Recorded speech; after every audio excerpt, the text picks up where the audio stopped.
tinha até professor, às vezes, que no plena ascensão do negócio, tipo, de querer proibir de fazer trabalho no computador pra não ficar diferente dos outros, entendeu? Tinha Era também. muito caro o computador também, né? É, Tem que ligar coisa. Eu acho uma coisa emblemática dessa posição tecnológica, pra mim, é a maldição da elite. Se você pega um professor da guarda desse teu, pergunta pra ele como é que ele faz o elite. Ele fazia um cara de gabarito de elite, ele fazia um método que nem MacGyver, sabe? Que é um negócio que você bota uma caixinha, um elástico e tipo assim, cara, era uma gambiarra assim pro cara improvisar e fazer um elite. nossa, E aí os caras do lado dele, realmente fazer um elite. E é isso que você botou pra implementar nos anos 90. Uma nova hoje de marca que tinha um elite. Não tem nada translado. Você tinha um elite porque eu posso, né? É porque eu posso, né?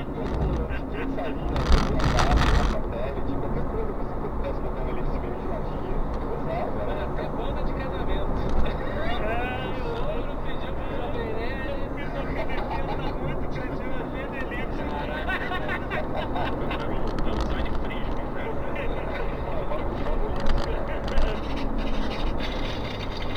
Você puxou uma coisa interessante, porque a gente vive falando aqui que tudo tem moda, comida tem moda, né? Não é só a moda da roupa, né? E o design também tem moda, né? Quando você está muito ligado no mercado que está sendo produzido, então você consegue identificar certas modas, né? Quando eu comecei a trabalhar, existia muita moda do reta diagonal, reta diagonal, reta diagonal. Tudo era design tecnológico, tinha que ter reta diagonal, nada de quadrados, nada de retângulos. Esse quadrado tem que ser parada meio Battlestar Galáctica, sabe?